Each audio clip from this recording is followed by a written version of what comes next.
There was a very big, very old, very falling apart house.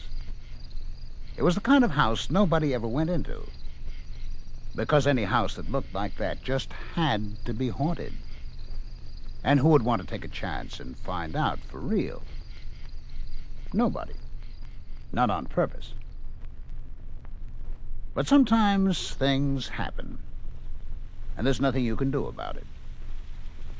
The time this story happened was on a wet and rainy night. The driver was in a hurry. It was late, probably near midnight. Suddenly, out of the black bushes on the side of the road, a huge cat ran out in front of the car.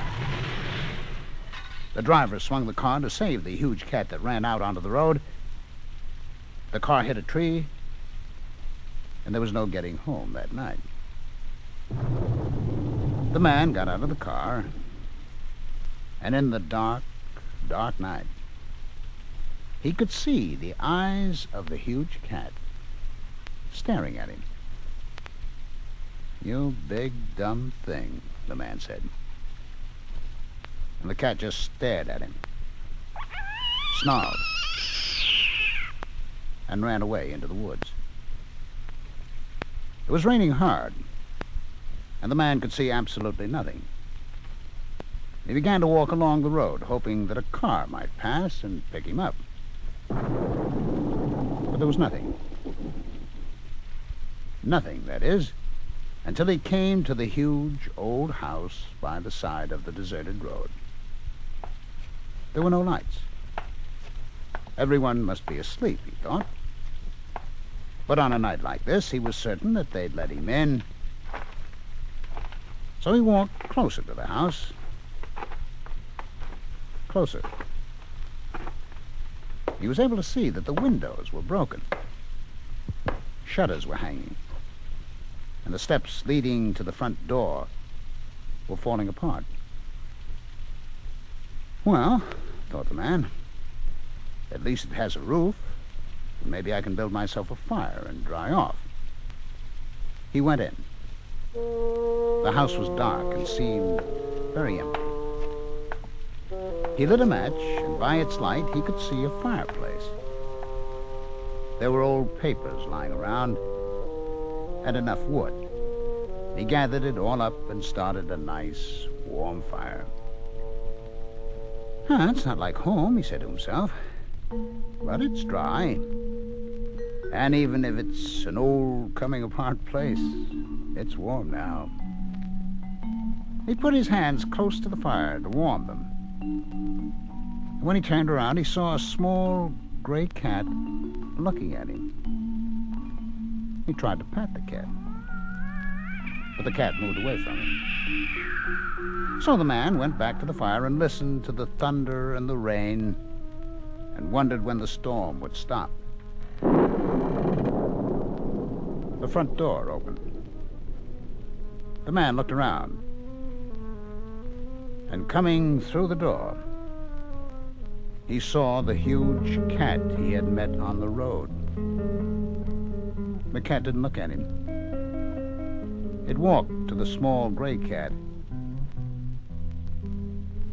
"What are we going to do with him?" the big black cat asked. And the little cat said, "Wait till Martin comes." The man had never heard of talking cats, so he thought that maybe he hadn't heard what he heard. Maybe he was too wet, too cold, too tired, and he was beginning to hear things because he knew, well, just the way you know. Cats don't talk. So he went back to the fire and paid no attention until he saw another cat come through the door. This one was even bigger than the other cats. A huge, huge cat. The biggest cat the man had ever seen. He watched, a little afraid now, as the huge, huge cat walked to the other cats. The small cat asked, what are we going to do with him? And the huge cat said, wait until Martin comes. And all three cats sat in a row and stared at the man. The man was afraid now. What was Martin? Who was Martin? And what could Martin do? He thought about the rain and hoped that Martin just wouldn't come. The biggest cat in the world walked through the door. The eyes of the great cat shone as it walked towards the man. Maybe this was Martin. And if it was, the man thought to himself, but he never finished the thought. Shall we do it now? The biggest of all the cats asked. And the little gray cat said, let's wait till Martin comes. The man didn't want to wait for Martin.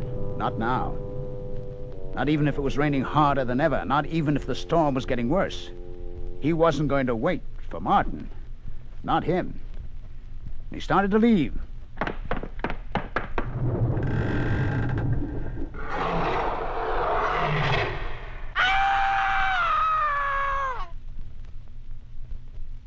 And Martin came through the door.